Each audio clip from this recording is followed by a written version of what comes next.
आज मैं आप सबको एक कथा सुनाता हूं। एक दिन प्रातः एक व्यापारी अपने घर से निकला।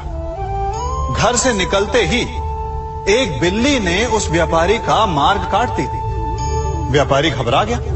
वो फिर से घर लौट गया और शुभ घड़ी की प्रतीक्षा करने लगा।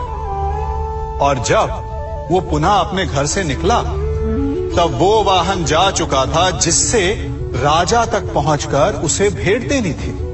राजा को भेंट नहीं मिली। राजा क्रोधित हो गए। राजा ने उस व्यापारी का व्यापार बंद करवा दिया। इस कारण व्यापारी क्रोधित होकर घर पर अपनी पत्नी से लड़ बैठा। पत्नी अपने बच्चों समेत मैके वापस चली गई और उस व्यापारी के जीवन में यदि कुछ रह गया था तो केवल अंधकार। और इन सब का कारण वो उस बिल्ली को मानता रहा जिसने उसका मार्ग काटा था। ऐसा ही एक दूसरा व्यापारी राजा को भेंट देने निकला और उस व्यापारी का मार्ग भी एक बिल्ली ने काट दिया। वो व्यापारी तनिक घबराया, परंतु उसने आगे बढ़ना अधिक उचित समझा। राजा तक वो समय पर पहुंचा।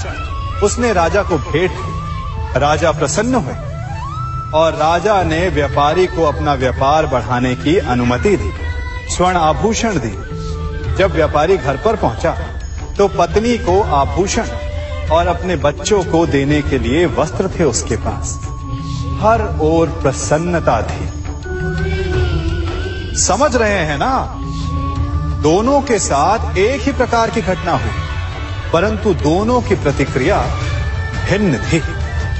ऐसा ही हमारा जीवन भी है। हमारे जीवन में प्रारब्ध का अपना स्थान है, परंतु उससे कई अधिक महत्वपूर्ण हमारी प्रतिक्रिया, हमारे सोच का प्रभाव है, क्योंकि यही हमारे जीवन को आकार देते हैं। इसलिए अपनी सोच को सकारात्मक रखिए। आपका जीवन सदैव आनंदमय रहेगा।